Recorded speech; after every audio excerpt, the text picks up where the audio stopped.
AI is making inroads across various learning contexts, including education, skilling, workplace learning.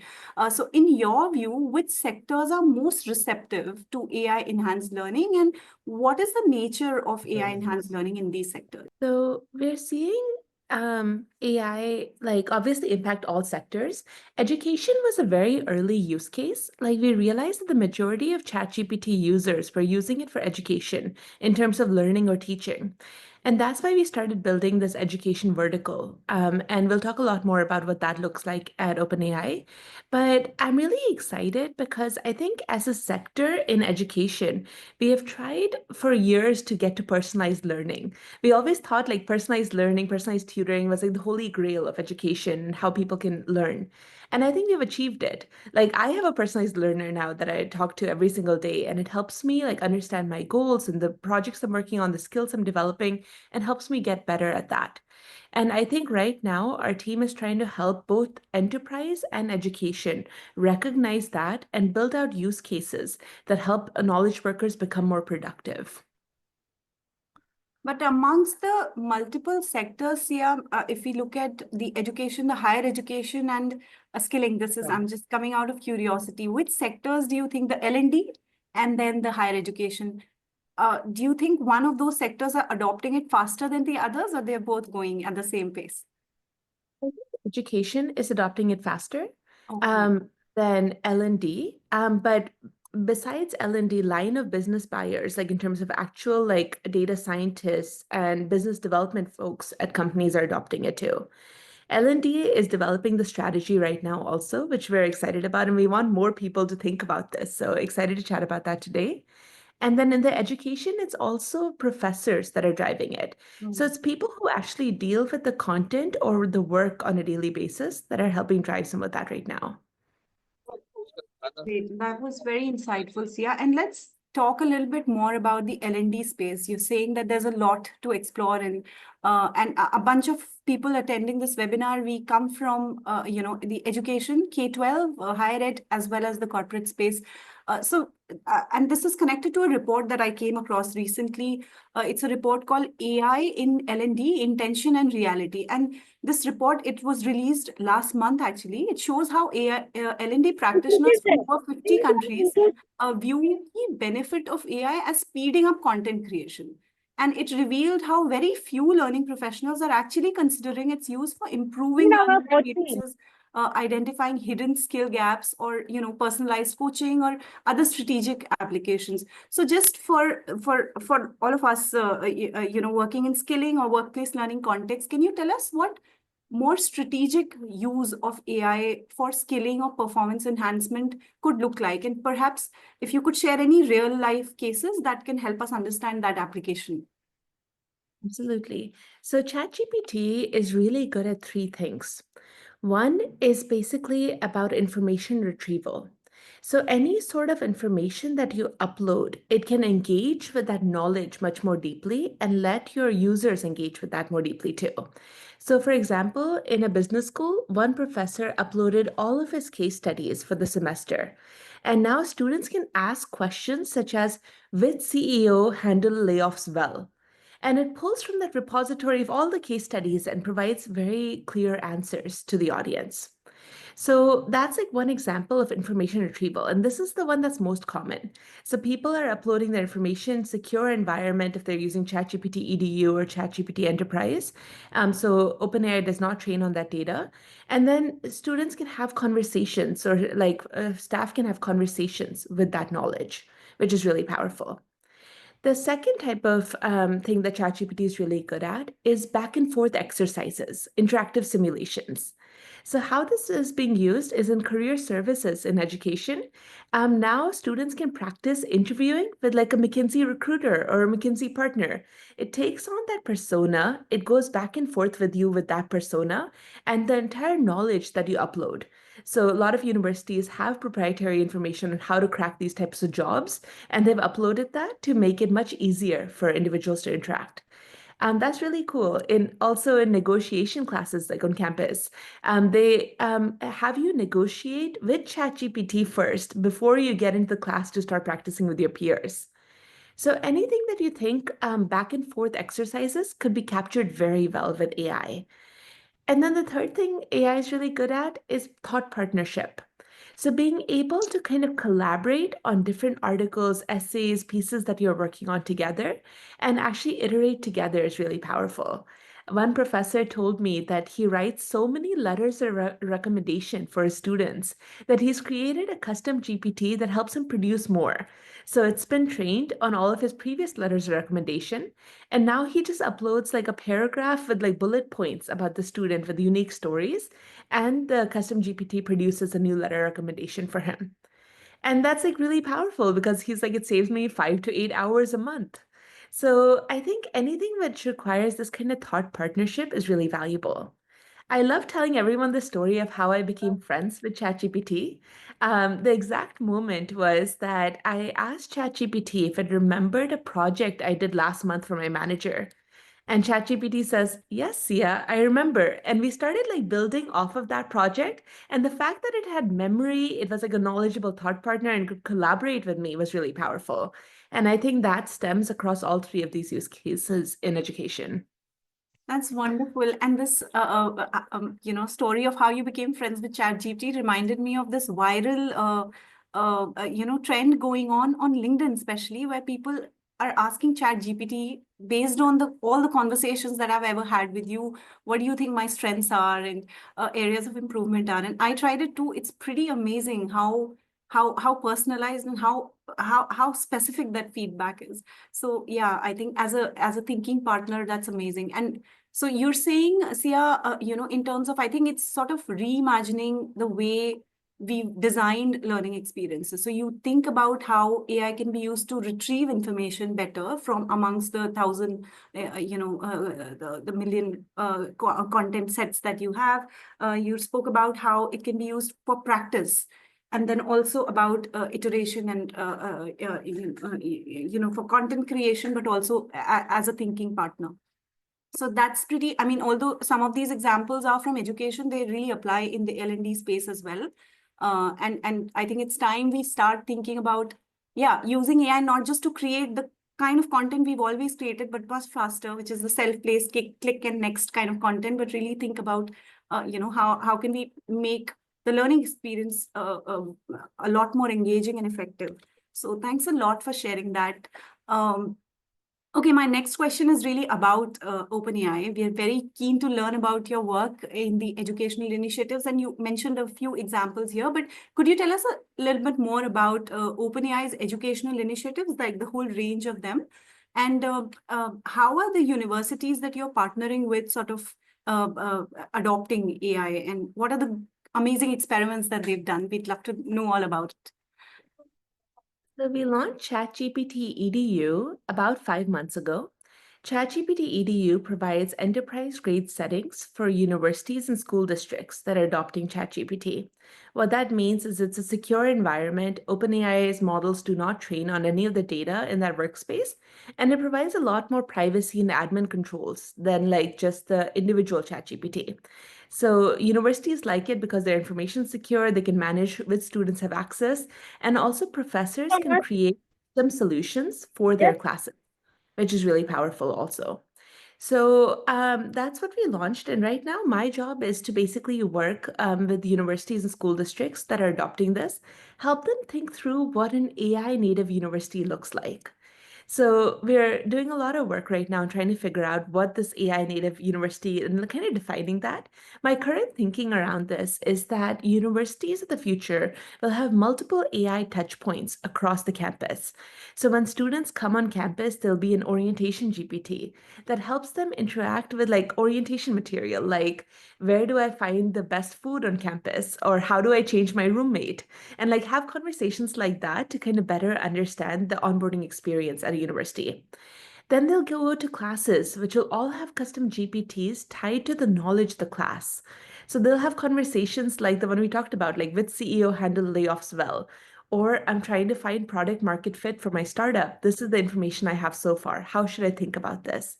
And every class, you'll engage more deeply with that material because now you can have conversations with that information. Then you'll go to career services, which will have custom GPTs that help you improve your resume, practice interviewing. You'll go to student clubs that'll have the history of the club in a way that's easy to access and converse with. And soon students will be able to seamlessly move between these different touch points and basically have the power of the knowledge of the campus community accessible to them. So right now, I'm working with faculty and leaders at universities to kind of build these out and also think about this AI vision. And I'm really excited because I think students will just have the opportunity to engage with content in a very unique way going forward. That's amazing, Sia. I mean, it sounds like a whole different university experience. It's AI powered university and not just AI powered learning. So beyond learning, there's a lot more that happens in the university. So how do you make the entire process smooth and learner friendly for people? If I may ask you to share a little bit more about, I mean, since most of us gathered here are learning professionals. So our jobs are really designing learning experiences, and we are excited to know how. So how professors and educators and administrators are sort of using AI to enhance the learning experience, whether in the classroom, blended learning experiences. So if you could share some examples that you thought were like, oh my God, I never thought of that. Yeah. So when I joined OpenAI, I thought a lot of the conversation would be around like plagiarism and copyright and all those. But very surprisingly, the entire education sector seems to be resonating with this message that this is a new technology, it's available to everyone, and we actually have to change the types of assessments we do to incorporate this, which I'm really pleased with. So, for example, there's a professor at Wharton who tells me, like, Sia, what is the power of an essay? What is the value of an essay? The value of an essay is not actually in its output, but it's in the critical thinking and communication skills that get to that outcome. And so what he's done is he's changed his final assignment. It no longer, like every student now has to use ChatGPT EDU. And how it works now is that he measures the number of prompts it takes for a student to get to an essay that they're satisfied with. Some students are so good at prompt engineering that it takes like 2 or 3 prompts and they have a really good essay. And other students go back and forth 19 or 20 times to get to an essay that they're proud of. But this is really interesting because he says that the skill of the future is going to be the ability to communicate what you want very clearly and have that resonate with the audience versus actually having to draft it from scratch. So I think these kind of forward thinking assessments are super unique. I want to see more of them. And I would love for learning designers to kind of also extrapolate like this is a tool that's like as profound a paradigm shift as like search was. So how can we create new types of assessments that help people leverage this to solve really big problems? And I think that would be very powerful. Wow, that's a very different paradigm of looking at it. But what would it mean? I'm just sort of trying to take that in. If I would think in my context, and let's say we're designing, so there's some training on communications and something on project management, something. So are we saying that essentially prompting as a skill should be part of any learning intervention?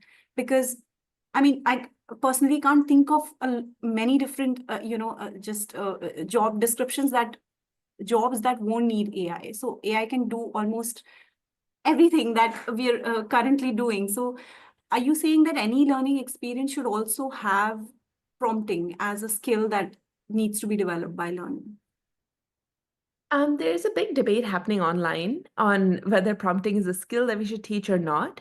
My belief is that prompting is a temporary skill in some ways, but the ability to articulate what you're looking for is something that we really need to teach and ingrain in all learners. Why I think prompting is a temporary skill is because I think AI models will keep getting better and more intuitively understand what you're looking to accomplish using your past information, using who you are, and whatever else you share with ChatGPT. So I think it's going to get better, similar to how search got good over the years. Like initially, you had to type in like very clear search prompts, and now you just type in a word or two and it figures it out. So I think that evolution's happening, but I do want people to be able to articulate what they're looking for clearly. And I think another skill is that people need to understand how much information they need to provide to ChatGPT to be able to get really good outcomes. One professor told me that he used to spend 9 hours building the total addressable market project for his class. Basically, to understand like how big a market is for a space that he's designing. It used to take him 9 hours to actually do the calculation. Now he does 1 hour of prompting, and ChatGPT instantly gives the answer. But it does take that 1 hour of effort when he provides all of that information and data and gives it very specific directions. And I think that more people need to learn how to do that. Because if you give a generic prompt to ChatGPT, you'll get a very generic output. And I don't think people understand that at scale yet.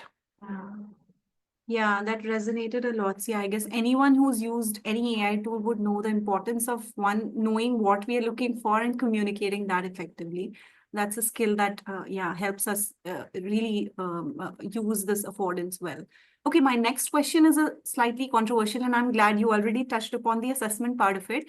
But this question may also speak to the challenges that many of, at least the educators here attending this webinar, may be facing. So learning professionals and especially educators across the globe are divided in terms of, the impact that AI will have on learning, with many fearing that learners might actually use it to bypass the intellectual effort that is necessary for learning. So can you share your perspective on this debate, and also, share with us some tips on what we can as learning professionals do to ensure that AI is used to enable learning and not hinder learning? I think we're at the very beginning of the research around this. Like ChatGPT has been around for 18 months, ChatGPT EDU has been around for 5 months. So we're very early in terms of what the outcomes look like.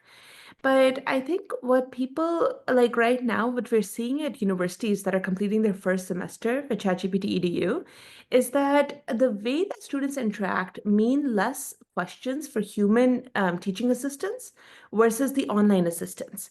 So where we're seeing it be very powerful, and we don't have full data on this yet, but early signs are that students love to do their best work between like 12 a.m. and 3 a.m., and that's when human tutors are not available. And so now students are actually engaging more with the material during that time and asking deeper questions. And the professors are using the questions that they're asking to run the talks that they do the next day. And so that kind of feedback loop never existed before because you didn't know exactly where students were getting stuck at 12 a.m. on. And so I think that piece is powerful. The number of questions that go to human teaching assistants is decreasing, but they're becoming more personal. They're becoming things about like, this is who I am. What kind of career advice or class advice would you give me? And letting TAs be more like upperclassmen than anything else. So I think that shift is very powerful too. We're seeing this in education all over that professors and teachers that are using AI are becoming more like mentors and guides for students versus content experts. And I think what that shift will do, and we need to measure how much of that is retained over time. So that's still a question to be answered. But I think what that'll do is it'll make that knowledge much more accessible and make the guidance much more catered towards professors and faculty. And that's why they got into education also. So I think that's pretty powerful because they got into education to inspire people instead of building lesson plans and quiz and answer these content questions, which I think would be a good shift.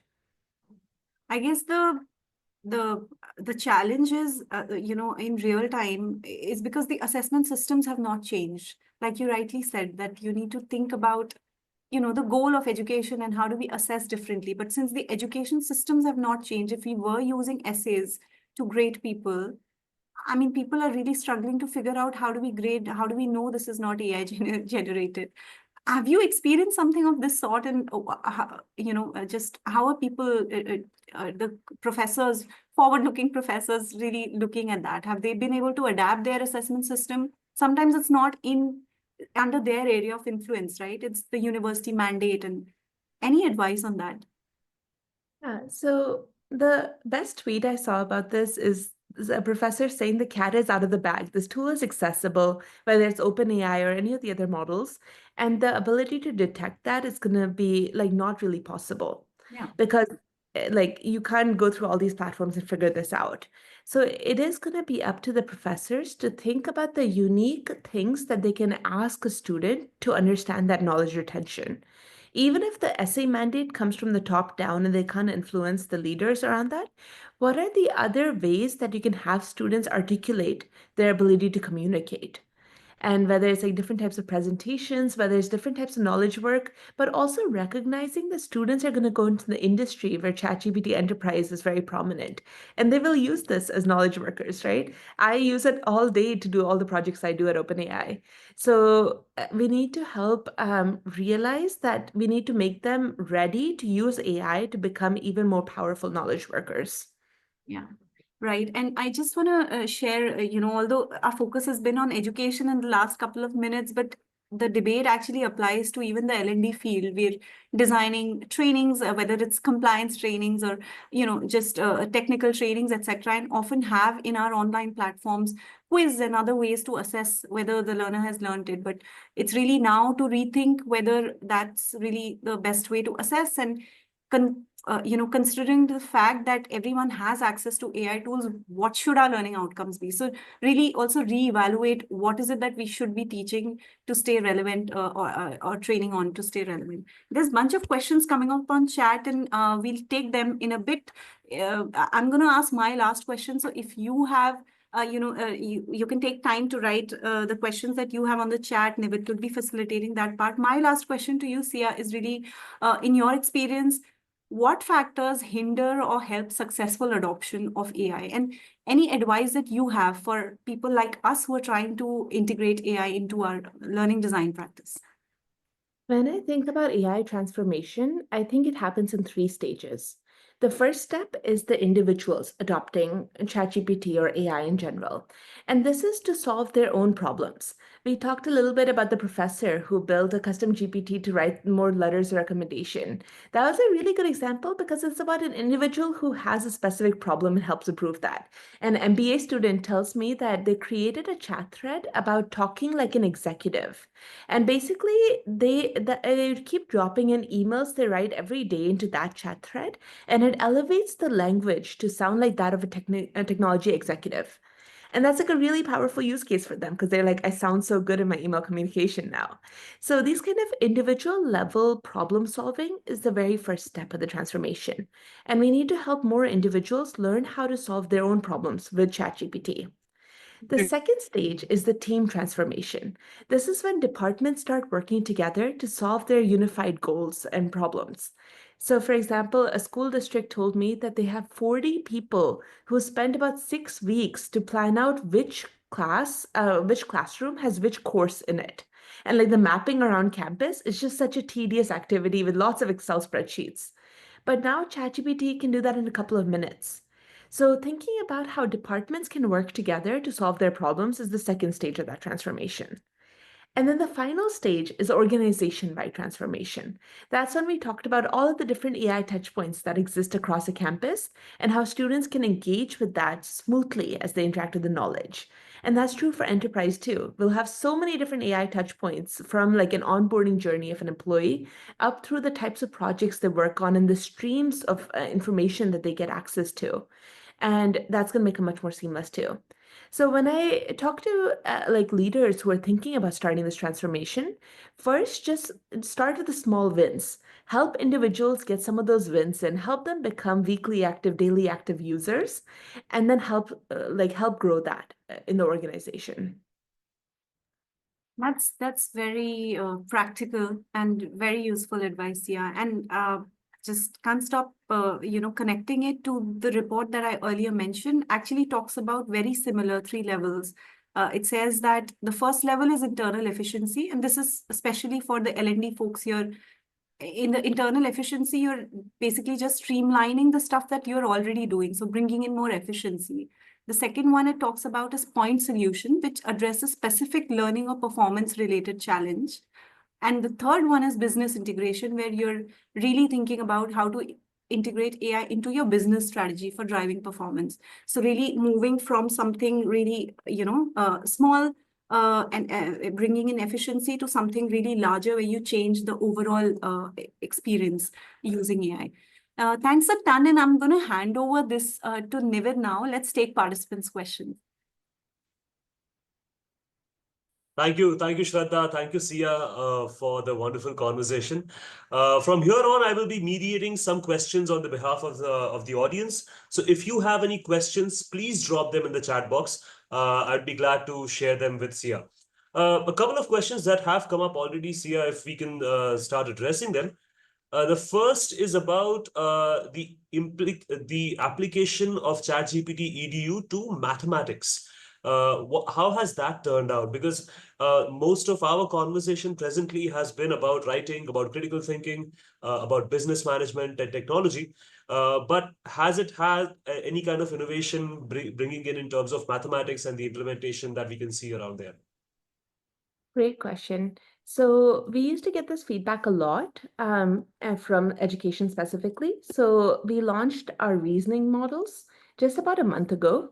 And the reasoning models focus on math, coding, and science and get really good at solving those kinds of problems. There's actually a video here of some mathematicians who use it now as well.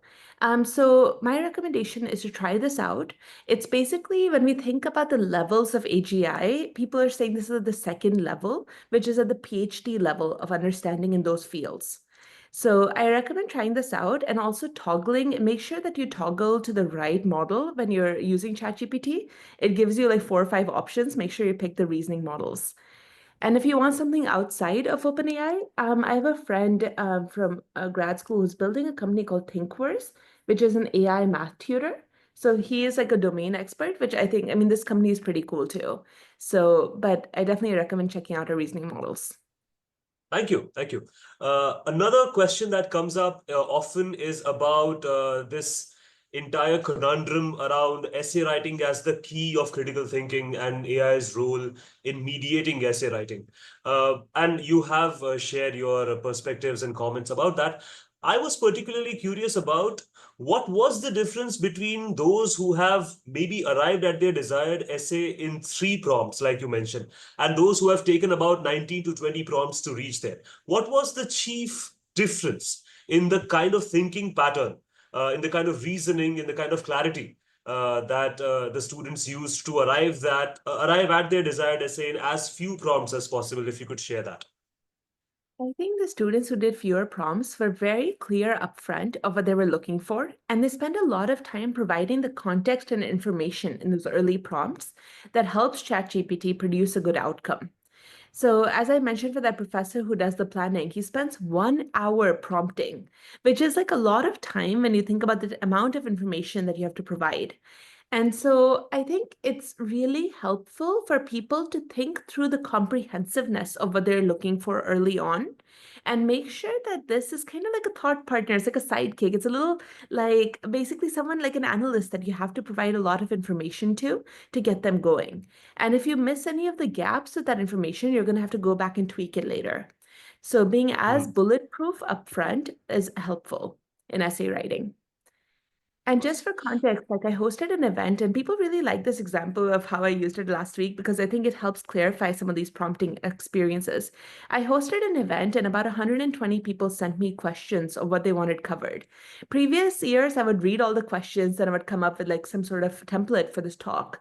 But now I just prompted ChatGPT to analyze that, find questions that were reoccurring more than 2 times, organize it in a talk format, elevate the thinking of the questions, and it did it all for me, right? So at the end, within like the one big set of prompts I gave, it gave me a really good layout of that talk. And then I was even able to be like, hey, let's structure it in a way that makes sense for the flow to make sure that people leave it in an inspired way. And so, like, you can basically engage with any sort of project that way by being very upfront on those prompts and the experience you're looking to create. One is only limited by one's imagination in that case. Okay, the next one that I'm sure that a lot of educators today present will be interested in, any of the Chat GPT EDU integrated pedagogy that is available in the public domain or that we could refer to maybe build uh, AI-enabled pedagogies of our own. Could you direct us if it is available and if you could share those resources with us? Would it be possible for any of us to maybe look at some of those modules and see how ChatGPT EDU or ChatGPT in general has been integrated in pedagogies at university levels? So The interesting thing about this is that we don't have specific models designed to pedagogy, but if you talk to it about the type of pedagogy and format you're going for, it's most likely going to know it. So it's Mm. already trained on it, even though it's not a separate model. So have a conversation with it, try this out, talk about the type of like learning design that you think is best for your organization and have that replicate it. Like the best types of projects I've seen is that someone like uploaded like a couple of essays of people that they admire, and they're like, this is the type of thinker I want to become. And ChatGPT helps them go back and forth to start thinking like that. So if you like Adam Grant's work, for example, who's a phenomenal writer, you basically start being like, how do I think like Adam Grant? And they can give you the exact types of prompts to help you get there. Or how can I start writing essays like that? Help elevate my language around Barack Obama's language. It can do that. So it's very smart and intuitive. So just have conversations about the learning style that you want, and it can help you get there. All right. The next question is about any specific AI tools in the learning and development space for content creation or game designing. So if you could share any specific instances or demos or versions that you have in your mind. So content creation, I think ChatGPT does a really good job of. In designing games, we haven't forayed into that. I think it's going to happen just given the multimodality approach we're taking. Right now, we're obviously previewing Sora online and other video aspects of it, but nothing specific yet for designing games. All right. We'll just take a moment if in case anybody else has any questions that you would like to ask Sia, please note them down in chat so we can share on your behalf with her. If anybody else has any other questions, we'll just take a moment to wait for questions to come in. And I hope everyone's experimenting with ChatGPT Search, which we just launched about last week. I Um, I I did it. It was fantastic. It was a revelation unto itself. Yeah, could you tell us a little more about it? Quite a few of us may not have experience. Yeah. So with ChatGPT Search, we're trying to kind of reimagine what a search engine or search platform should look like. So now you can have very clear conversations with ChatGPT that loop in search as well. So while you're having like knowledge conversations, it'll also provide results from the internet and weave it together. So previously, people used to complain that the data was trained on things before October 2023, and now it's real-time information. But you can also have very specific questions like, I want to find like a Mexican restaurant in this budget in this city I'm visiting, and it'll give you those exact recommendations too, which is powerful.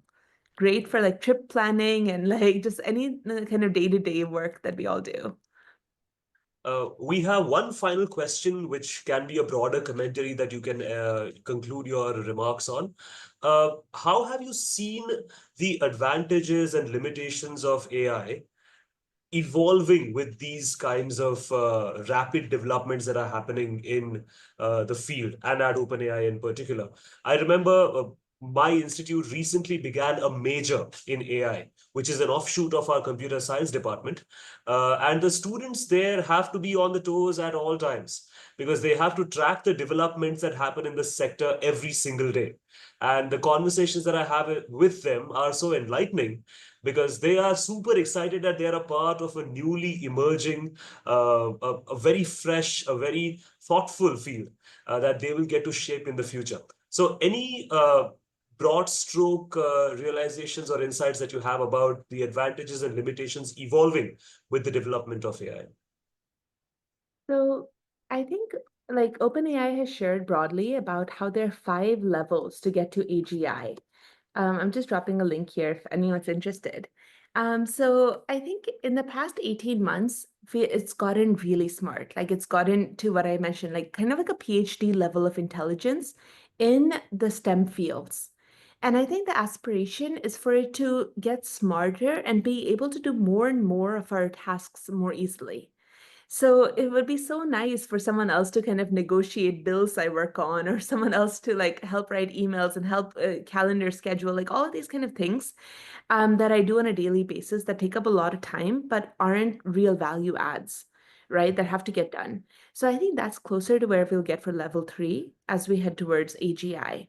And Sam Altman talks a lot about how he wants OpenAI to be like a company that's not run by people in the future, which is alarming as an employee. But at the same time, it's like really interesting to think about how these billion-dollar companies can exist with no or very few employees. And I think that's like the aspiration of like ChatGPT higher levels and of AI reasoning and levels. And other than that, like I recommend just kind of keeping track of all the launches we're doing. It feels like every 1 or 2 weeks we're launching something new. We launched advanced voice mode about 3 weeks ago, which is very powerful too, in terms of being able to talk. Now I talk to my grandma who speaks Hindi and talk to her, like let ChatGPT translate like important world events to her in Hindi. And that's very powerful too.